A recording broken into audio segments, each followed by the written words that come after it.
विवशता इंसान को रोने पर मजबूर कर देती है और इंसान इस हद तक मजबूर हो जाता है, इस हद तक परेशान हो जाता है कि उसका जो दर्द है वो उसकी आंखों से, उसके चेहरे से, उसके एक्सप्रेशन से दिखाई देता है, समझ में आता है। और ऐसा ही आज की डेट में 18 जुलाई को 2026 को आज ऐसा ही कुछ हुआ है।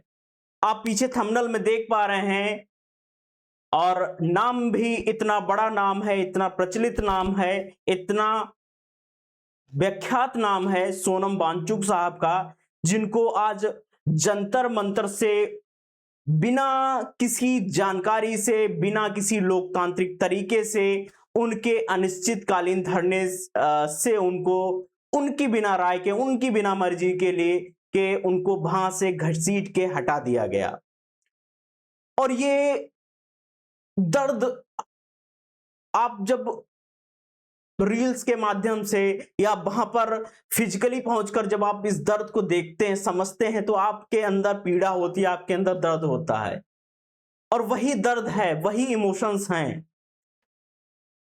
आपको पता था कि जंतर मंतर पर सीजेपी, कॉकरोच जनता पार्टी का एक अनशन चल रहा था, अनिश्चितकालीन अनशन चल रहा था, जिस पर स्टूडेंट्स की मांगों को लेकर के उनका प्रतिनिधित्व कर रहे अभिषेक दीपके जी ने जो एग्जाम के लीक होने जैसे गंभीर और सीरियस जो मुद्दे हैं उनको लेकर के एक अनशन स्टार्ट किया था। और वो अनशन इतना व्यापक और इतना रिलायबल था कि उसके ऊपर पूरी दुनिया, पूरे भारत, पूरे विश्व का ध्यान गया। और ध्यान जाना क्यों नहीं था? क्योंकि बच्चों की बात है, उन सभी माँ बाप की बात है, उन सभी बच्चों की बात है जिनके सपने उस चीज से जुड़े हुए हैं। और उन अनशन में एक बहुत बड़ा नाम आकर के जुड़ा, जिसको हम लोग सोनम वांगचुक साहब के नाम से जानते हैं। एक शिक्षाविद हैं, एक एनवायरमेंट को लेकर के बहुत ही विचारक हैं, अच्छे विचारक हैं, और कितना कुछ क्या नहीं उन्होंने लद्दाख में किया है, ये सब हम सभी जानते हैं। और उनका एक धरना चल रहा था, अनिश्चितकालीन धरना चल रहा था, और कुछ मांगे थी, कुछ सीजेपी की मांगे थी, कुछ पूरी उस प्रोटेस्ट की मांगे थी कि जो मुद्दे हैं, स्टूडेंट्स के मुद्दे हैं, एग्जाम लीक को लेकर के मुद्दे हैं, उनको सही ढंग से किया जाए। आज उनमें जो अनियमितता बरती जाती है उसको खत्म किया जाए। जो लीक जैसे मुद्दे हैं उनको बिल्कुल रोक दिया जाए, 100% रोक दिया जाए, और उसके लिए नए प्रावधान बनाए जाएं। और एक बहुत इंपॉर्टेंट बात थी कि कितने ही सारे बच्चों की जानें चली गई, उसके लिए धर्मेंद्र प्रधान जी का इस्तीफा मांगा जा रहा था। और आप सोच के देखिए ये इंसान कितने ही लंबे समय से चल रहा है। आज 21वां दिन था सोनम वांगचुक साहब का भूख हड़ताल का। 21 दिनों तक गवर्नमेंट ने कोई बात करने की कोशिश नहीं की, किसी प्रकार की कोई बातचीत नहीं की।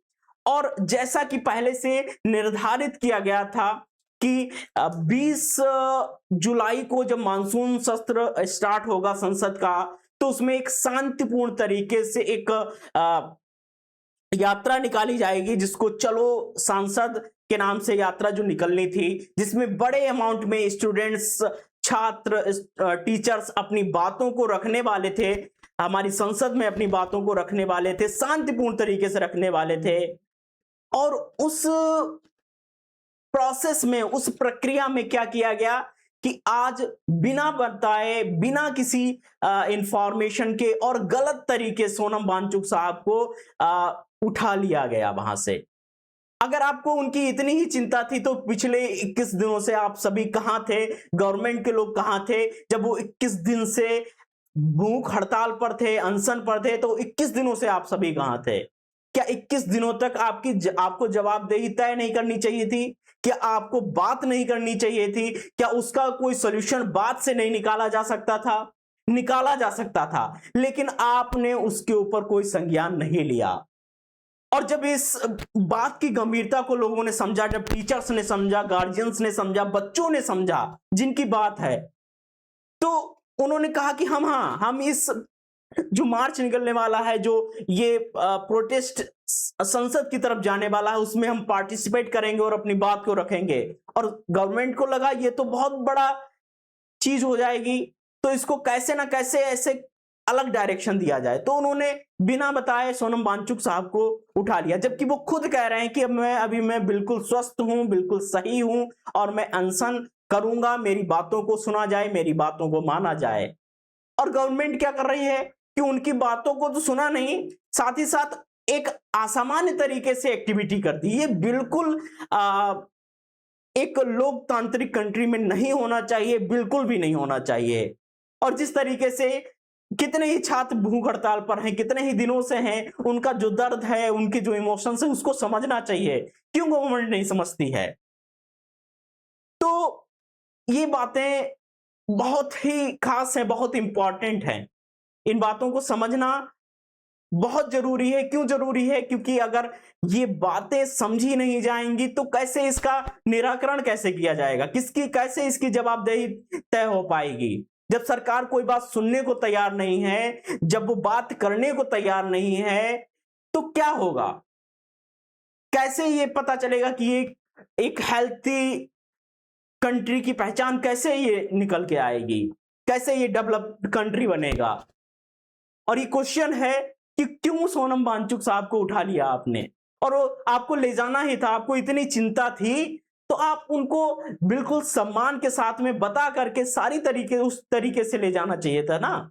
ऐसा थोड़ी ना होता है कि कोई व्यक्ति सुबह लेटा हुआ है और सिविल ड्रेस में किसी नॉर्मल ड्रेस में आकर के पुलिस के लोग, दिल्ली गवर्नमेंट के लोग, दिल्ली पुलिस आकर के उनको उठा ले जाती है और असामान्य तरीके से उठा के ले जाती है। ये बिल्कुल ही गलत है, असामान्य है, एबनॉर्मल है और ये ऐसा नहीं होना चाहिए। और जैसा कि आज इस वीडियो का पर्पज ये है कि जो 20 जुलाई को जो शांतिपूर्ण तरीके से एक मार्च निकलने वाला है, हम लोग सभी स्टूडेंट्स, टीचर्स, पेरेंट्स जाने वाले हैं, अपनी बातों को शांतिपूर्ण तरीके से संसद में सांसदों के सामने रखने वाले हैं अपनी बातों को।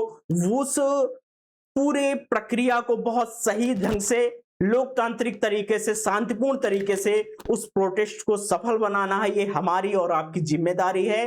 और उसके लिए हम लोग उतने ही रिस्पॉन्सिबल हैं जितना कि वहां पर बैठा कोई स्टूडेंट है जो कि भूख हड़ताल पर बैठा हुआ है, वहां पर चाहे अभिषेक दीपके साहब हो, चाहे सोनम वांगचुक हो, या कोई अन्य स्टूडेंट भी हो सकता है जो वहां पर रात दिन अपनी प्रतिबद्धता को दिखा रहा है। तो ये हमारी भी जिम्मेदारी है, ये हमारी अपनी रिस्पॉन्सिबिलिटी है। तो मैं समझता हूं कि आपको अपनी रिस्पॉन्सिबिलिटी पता है। अगर आप वहां जा सकते हैं शांतिपूर्ण तरीके से, वहां पर उस प्रोटेस्ट का भाग बन सकते हैं, तो बहुत अच्छी बात है, बहुत ही अच्छी बात है। अगर आप वहां नहीं जा सकते हैं तो कम से कम इस पूरे मूवमेंट का सपोर्ट तो करें, सही बात कहने सुनने के हकदार तो बने। इतना तो आप कर ही सकते हैं और इतनी आपकी मौलिक जिम्मेदारी भी है। धन्यवाद आप सभी का। मैं समझता हूं कि आप खुद ही अपने लिए, अपने बच्चों के लिए, अपने भाई बहन के लिए और अपनी नई जनरेशन के लिए रिस्पॉन्सिबल हैं। उनके भविष्य कैसा होगा, उनका फ्यूचर कैसा होगा, ये सब डिसाइड होने वाला है छोटे छोटे अप्रोचेस में, छोटी छोटी संघर्षों में। ये सब डिसाइड होने वाला है और वो संघर्ष आप और हम मिलकर करेंगे, कोई दूसरा नहीं करने आएगा। तो मैं समझता हूं कि मेरी बात को आप सभी समझ पा रहे होंगे और इस विषय की गंभीरता को समझ पा रहे होंगे।